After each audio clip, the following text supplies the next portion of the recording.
This is Democracy Now!, the Quarantine Report. I'm Amy Goodman. Shortly before we went to broadcast this morning, this year's Nobel Peace Prize was announced.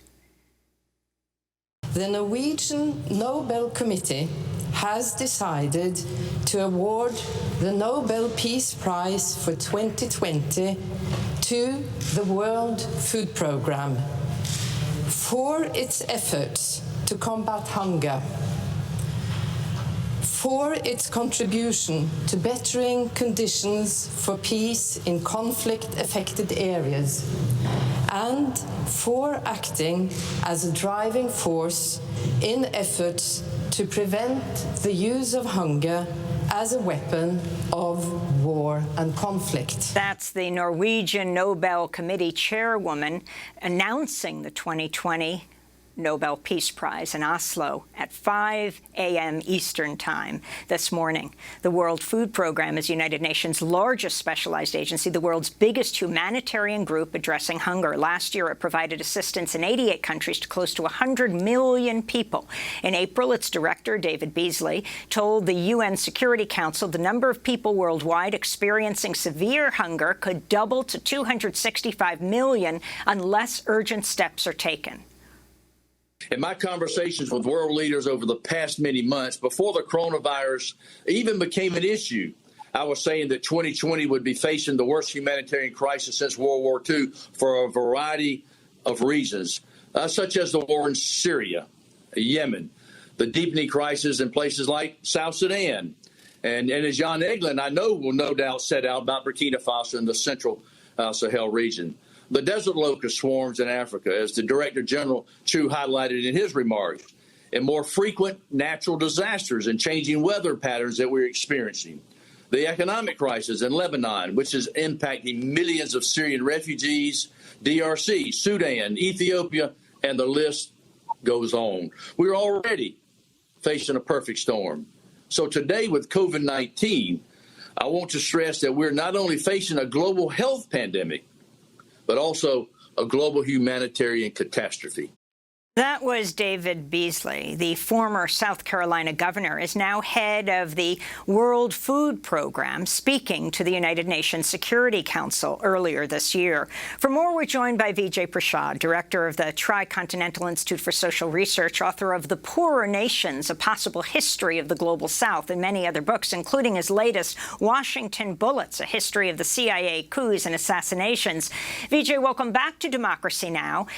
Can you respond to this latest announcement and talk about the issue of global hunger, already a catastrophic problem in the world, now accentuated by the pandemic?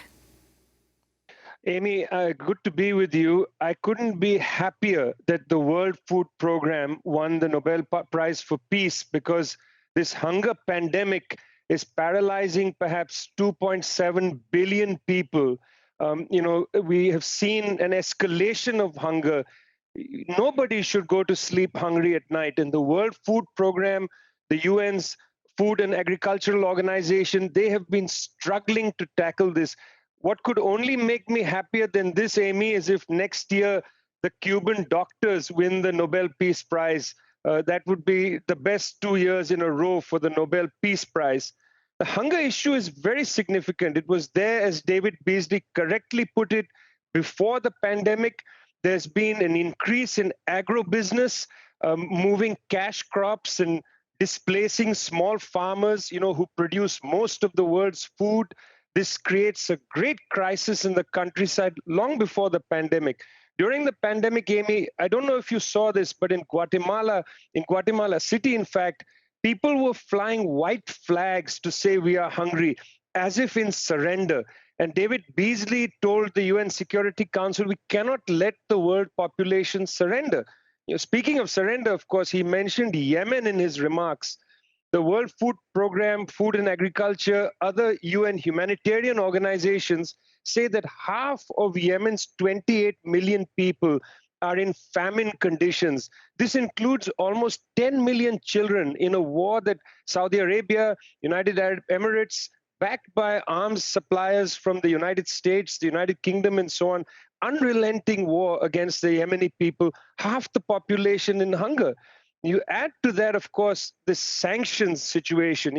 When the Nobel Committee chairwoman said that you shouldn't use hunger as a weapon in conflict, the UN Special Rapporteur on the right to food has several times that the sanctions against Iran, the sanctions against Venezuela, they are tantamount to collective punishment. In fact, the UN Special Rapporteur says that Venezuela is on the brink of starvation because of the sanctions, unilateral sanctions placed by the United States government.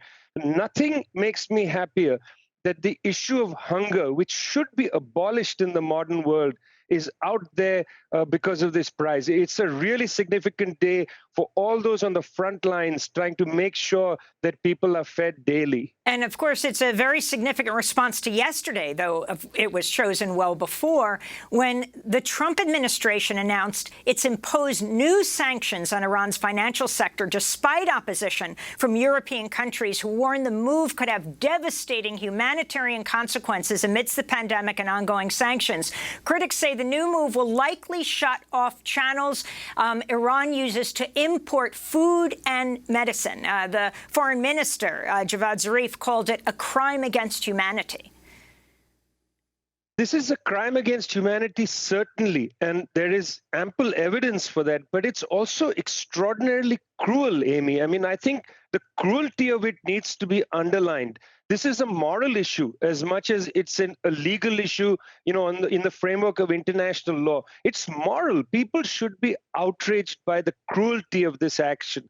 I mean, we're seeing these sanctions used to punish people, medicines not able to enter Iran, planes not willing to fly in because they're afraid of secondary sanctions. I mean, this is precisely what the World Food Program has been finding as one of the main difficulties, is they can't get transport into countries. They couldn't get into the main port in Yemen that was being bombed.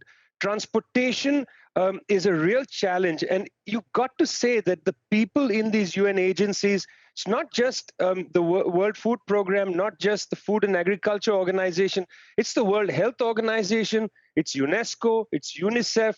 There's a reason the US government is going after these UN agencies. And, I shouldn't be the one, Amy, explaining why the US government is going after these agencies. I'd like to see the administration of the United States explain to the world why they are sanctioning, why they are going after agencies like the UN Children's Fund. What is the problem with the World Health Organization in the midst of a pandemic? It's really quite heartbreaking to see this cruel policy emanating from Washington, D.C. And finally, Vijay Prashad, the connection between hunger in the world and climate change. You had the Vice President of the United States, Mike Pence, in his debate with Kamala Harris, who President Trump has just called a monster and a communist. When he was asked about climate change, he said, yes, the climate is changing. What a ridiculous statement, Amy. I would like to take Vice President Mike Pence on a journey through the Sahel. I would like to take him to Burkina Faso. I would like to take him to Niger, to Chad. I'd like to show him how the Sahara Desert is moving southwards.